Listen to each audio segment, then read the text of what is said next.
કોણ છે ખબર છે બધાને? શું નામ છે? નરેન્દ્ર મોદી. આખું નામ શું છે એમનું? નરેન્દ્ર દામોદરદાસ મોદી. બરાબર?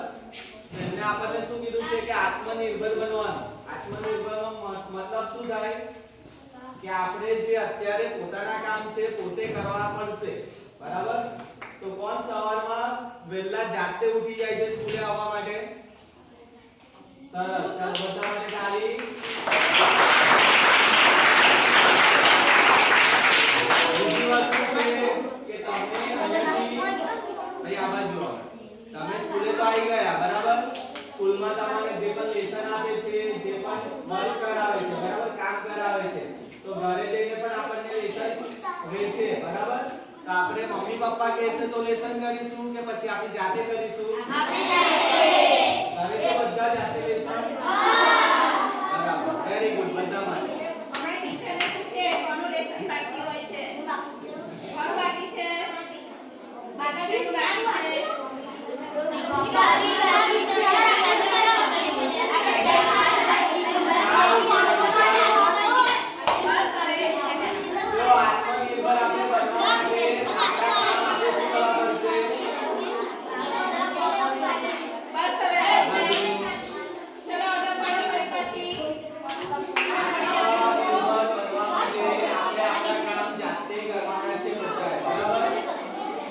મમ્મી પપ્પા કે કોઈ પણ આપણા ઘરે દાદા બા હોય કે આપણા ભાઈ હોય તો આપણે એમના કામ એમની જાતે કરવાના. બરાબર? આપણે આપણા જાતે કામ કરવાના. સવારે ઉઠીને તૈયાર થવાનું છે, સ્કૂલે આવવાનું છે, બધું કામ આપણે જાતે કરવું પડશે. બરાબર? મોટા થઈને તમારે નોકરી કરવી છે કે બિઝનેસ કરવો છે? જ્યારે અત્યારે આપણી પાસે ડિસિપ્લિન હશે તો આપણે કરી શકીશું. બરાબર? આપણે જાતે તૈયાર થઈશું તો આપણે કશું કરી શકીશું. બરાબર? આપણે શું કરીએ?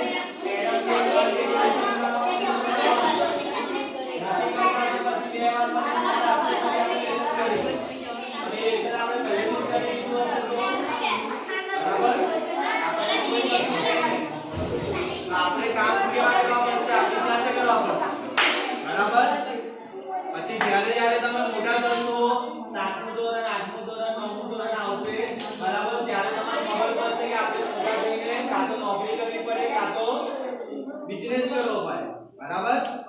અત્યારે આપણે પપ્પા મમ્મીને જોઈતા હોઈશું તો નોકરી કરતા હશે કાં તો પછી આપણે કોઈ ધંધો કરતા હશે, બિઝનેસ કરતા હશે, દુકાન ચલાવતા હશે. એવું કરે છે? હા. આપણે પણ મોટા થઈને કશું કરવું પડશે ને? બરાબર? આપણે ઘર ચલાવવા માટે પણ આપણે મોટા થઈને કશું કરવું પડશે. એ કરવા માટે આપણી પાસે પહેલા શું હોય?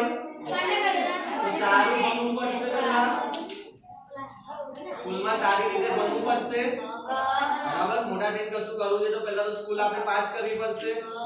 સ્કૂલ પાસ કરશો એટલે તમે કોલેજ કરશો. અને કોલેજ પછી કાં તો નોકરી કરશો કાં તો વ્યવસાય કરશો તમે. બરાબર છે? તો એ કરવા માટે પહેલા અત્યારે શું કરવું પડશે? આપણે આપણા કામ કરવા પડશે તો આગળ કરી શકીશું.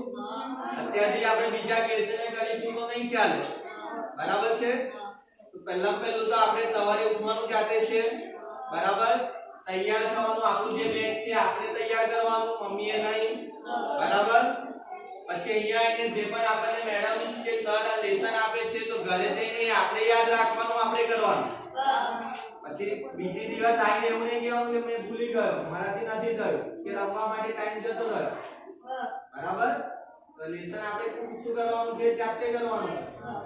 બરાબર? ભાઈ જે પણ તમારા રૂટીનના કામ છે, રોજના તમારા જે કામ છે, બરાબર, એ પણ આપણે શું કરીશું? જાતે કરીશું. તો મોટા થઈને આપણાથી શું થશે? કોઈ બી અમારા જેવા એન્જિનિયર બનવું છે તો આપણે કામ શું કરવું પડશે? જાતે કરવું પડશે. કોઈ કહેશે તો નહીં ચાલે. બરાબર? બીજી વસ્તુ કે આપણે મમ્મી પપ્પાને રોજ જોઈએ છે. બરાબર? કેટલા જણ પગે લાગીને આવે છે ઘરે? બધા? જો પહેલી વસ્તુ એ શીખવાની આપણે કે જ્યારે આપણે મમ્મી પપ્પાને પગે લાગીએ છીએ કે નથી લાગતા, જો મમ્મી પપ્પાને પગે લાગીશું તો કોઈને પગે લાગવાની જરૂર નહીં પડે. બરાબર? જીવનમાં આપણે યાદ રાખવાનું કે આપણે મમ્મી પપ્પાને સવારે પગે લાગીશું કે દિવસમાં એકવાર કાં તો મહિને એકવાર પગે લાગીએ છીએ તો બીજા કોઈને પગે નહીં અને જે કહે છે આપણે શું કરવાનું છે માનવાનું છે બરાબર પછી આપણે સ્કૂલમાં આવીશું તો સ્કૂલમાં જે ટીચર કહે છે પણ આપણે શું કરવું પડશે સારી રીતે ભણવું હશે તો કરવું પડશે બરાબર તો તમે આગળ શું કરશો પોતાની જાતે કાં તો નોકરી કરશો કાં તો પછી બિઝનેસ કરશો કાં તો વ્યવસાય કરશો બરાબર આટલા કામ આપણે આજે રોજથી જાતે કરવાના છે બરાબર પડી ખબર બધાને શું શીખ્યા આપણે શું કરીશું રોજ